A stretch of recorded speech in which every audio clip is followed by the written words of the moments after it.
आज के वीडियो में हम बहुत ही इम्पोर्टेंट टॉपिक पढ़ने जा रहे हैं, केमिस्ट्री। देखिए, केमिस्ट्री बहुत हार्ड नहीं है। केमिस्ट्री हर एक कोई स्टूडेंट को आ सकता है जो पढ़ने की इच्छा रखते हैं। जैसे हम टीचर पढ़ाते हैं तो हम घर पे जाके रिवीजन करना होता है, वो करना पड़ता है। लेकिन केमिस्ट्री निठल्ले लोगों को नहीं आती है।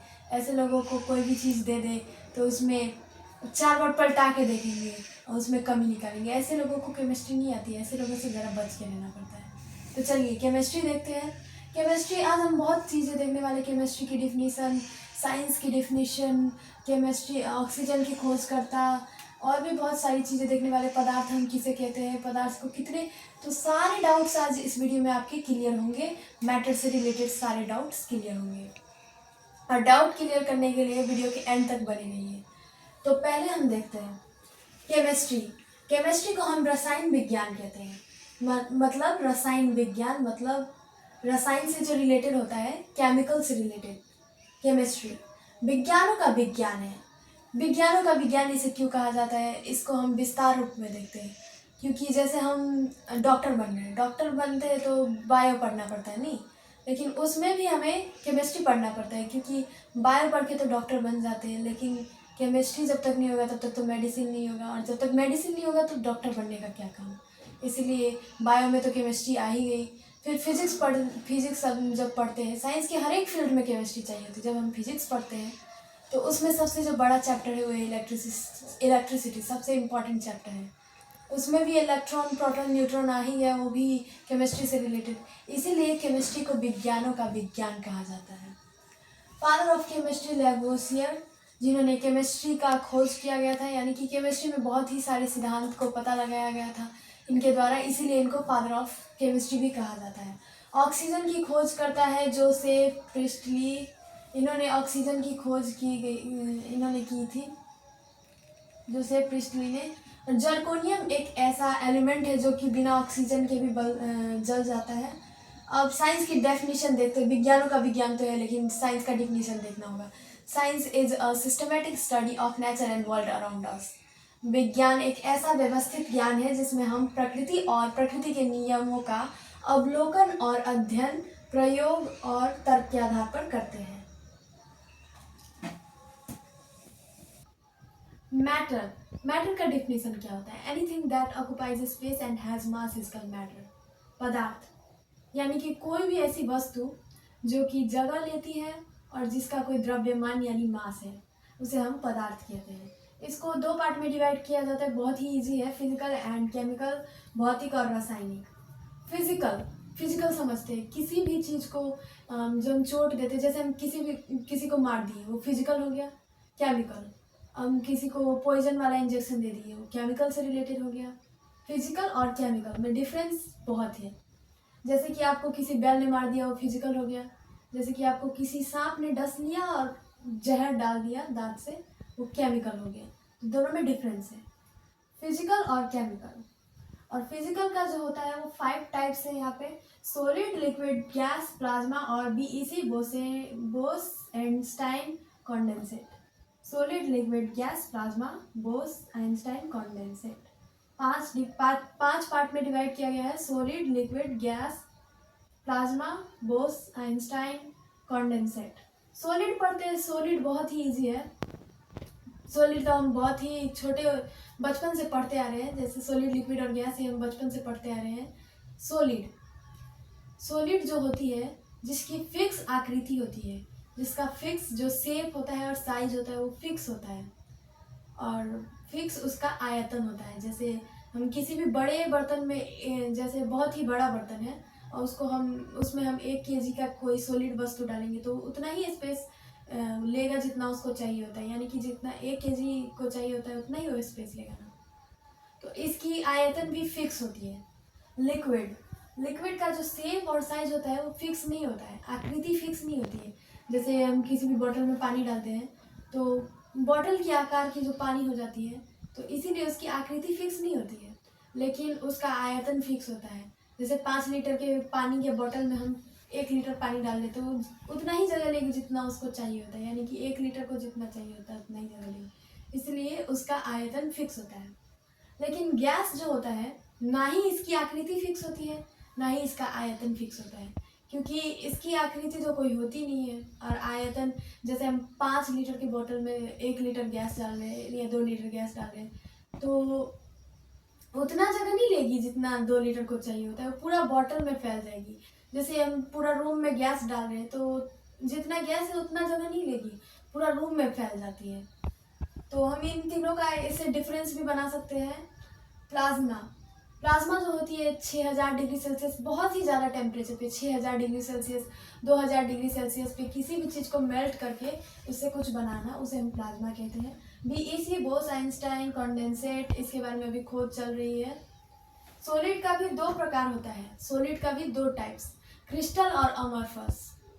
क्रिस्टल वो होता है जिसका टेढ़ा मेढ़ा कैसा भी आकृति, लेकिन फिक्स आकृति, फिक्स डिजाइन हो, उसे हम क्रिस्टल कहते हैं। जैसे चीनी का क्यूब हो गया, नमक हो गया, उस सब का फिक्स आकृति होता है, इसलिए वो क्रिस्टल हो गया। लेकिन अमorphous, जिसका फिक्स आकृति नहीं होता है, अक्रिस्टलीय जिसे हम कहते हैं, जिसका कोई फिक्स आकृति नहीं होता है, जैसे रबर, प्लास्टिक, इनका फिक्स आकृति नहीं होता है। अब हम पढ़ते हैं केमिकल के टाइप्स। तो अब हम पढ़ते हैं केमिकल को 3 पार्ट्स में डिवाइड किया गया है, बहुत ही इजी है। एलिमेंट, कंपाउंड और मिक्सचर। एलिमेंट जो सिंगल रहता है, जैसे हाइड्रोजन हो गया, ऑक्सीजन हो गया, एलिमेंट किसे कहते हैं?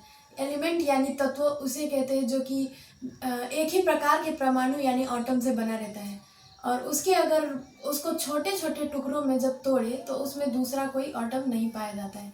जैसे हम सोना का एटम को तोड़ेंगे, सोना को तोड़ेंगे तो उसको उसमें वही एटम पाया जाएगा ना जो उसमें ऑलरेडी है। जैसे हाइड्रोजन, ऑक्सीजन, ये 118 तो रहते हैं, hydrogen, helium, lithium, beryllium, boron, carbon, याद करिए। कंपाउंड जो होता है, सिंगल एलिमेंट को अगर मिला दें, जैसे हाइड्रोजन को और ऑक्सीजन को अगर हम मिला दें तो H2O यानी कंपाउंड बन जाता है। सोडियम और क्लोरीन को मिला दें तो सोडियम क्लोराइड एक कंपाउंड बन जाता है। मिक्सचर, जिसका कोई फॉर्मूला नहीं है और ना ही हम उसे बना सकते हैं। अब दिक्कत तो यही हो जाती है कि इसका कोई फॉर्मूला नहीं है, अगर फॉर्मूला रहता तो हम इसे बना लेते। तो जिसका कोई फॉर्मूला नहीं है और ना ही वो सिंगल है तो उसे हम मिक्सचर कहते हैं। इसमें दूध हो गया, रक्त हो गया, धुआं हो गया, वायु का कोई फॉर्मूला है नहीं ना, दूध का कोई फॉर्मूला है नहीं ना, इसीलिए ये मिक्सचर हो गया।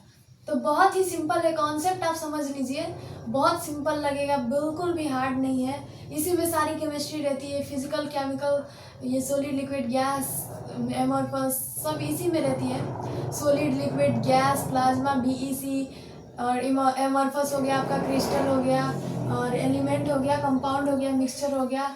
इसके भी टाइप्स हम पढ़ेंगे, बहुत ही इजी है। अगर आप शुरू से लेके एंड तक देख रहे तो आपको और भी इजी लगेगी। तो अब हम एलिमेंट के टाइप्स देखते हैं। अब हम एलिमेंट के टाइप पढ़ते हैं, मेटल, नॉन मेटल और मेटालॉइड, धातु, अधातु और अर्धधातु यानी कि उपधातु। धातु जो होता है जिसमें करंट बहुत ही ज़्यादा पास होता है, मेटल, जिसमें बहुत ही ज़्यादा करंट पास होता है। अधातु में थोड़ा भी करंट पास नहीं होता है, बिल्कुल भी नहीं। और उपधातु जो रहता है उसमें हल्का हल्का एकदम थोड़ा थोड़ा करंट पास होता है। और धातु जो होता है जिसपे बहुत ही ज़्यादा करंट पास होता है, वैसे डिवाइस को हम इलेक्ट्रिक डिवाइस कहते हैं। इलेक्ट्रिक डिवाइस, बहुत ज़्यादा करंट पास होता है इसमें जैसे एसी, रेफ्रिजरेटर, कूलर हो गया, ये सब में बहुत ही ज़्यादा करंट पास होता है, इसीलिए इसमें ये इलेक्ट्रिक, इसको सब्सटेंस कहते हैं, इलेक्ट्रिक डिवाइसेज कहते हैं।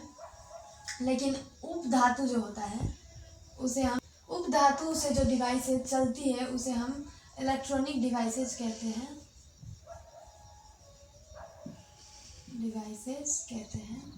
इसमें जैसे मोबाइल हो गया, कंप्यूटर हो गया, लैपटॉप हो गया, टीवी, कैमरा, ये सब उपधातु होती है। और अधातु को हम कुचालक कहते हैं। अर्धधातु को हम उपधातु भी कहते हैं, और धातु को हम सुचालक और चालक कहते हैं। तो इसके बहुत सारे नाम हो गए, तो इसमें आपको कन्फ्यूजन ना हो, ताकि इसलिए मैं फिर से बता देती हूँ। धातु जो हो गया उसे हम चालक और सुचालक कहते हैं, इंग्लिश में मेटल। और अधातु जो हो गया उसे हम नॉन मेटल इंग्लिश में नॉन मेटल और अधातु और अचालक, और उपधातु को हम मेटालॉइड और अर्धचालक कहते हैं। कंपाउंड का दो टाइप्स होता है, कार्बनिक और अकार्बनिक। नाम से भी आप लोग गेस कर चुके होंगे। कार्बनिक जो होता है जिसमें जो ऐसा कंपाउंड जिसमें कार्बन पाए जाते हैं, और अकार्बनिक जिसमें कार्बन नहीं पाए जाते। केमिस्ट्री जो है उसमें सबसे ज़्यादा घूमने वाला जो एलिमेंट है वो है कार्बन। इसलिए कंपाउंड को दो प्रकार में विभाजन किया गया है, कार्बनिक और अकार्बनिक। जिसमें कार्बन पाए जाते हैं वो है कार्बनिक, जिसमें नहीं पाए जाते हैं वो है अकार्बनिक। तो एग्जाम्पल्स है CaCO3, इसमें कार्बन पाए जाते हैं, कैल्शियम कार्बोनेट, इसीलिए कार्बनिक है। कार्बन डाइऑक्साइड, इसमें भी कार्बन पाए जाते हैं, इसीलिए ये कार्बनिक है। लेकिन NaCl जो हो गया, सोडियम क्लोराइड, H2O हो गया, AgBr हो गया, जिसमें कार्बन नहीं पाए जाते हैं, इसीलिए वो अकार्बनिक है। ऐसे ही और वीडियो देखने के लिए हमारे चैनल को सब्सक्राइब कीजिए, हमारे वीडियो को लाइक और ज़्यादा से ज़्यादा शेयर कीजिए।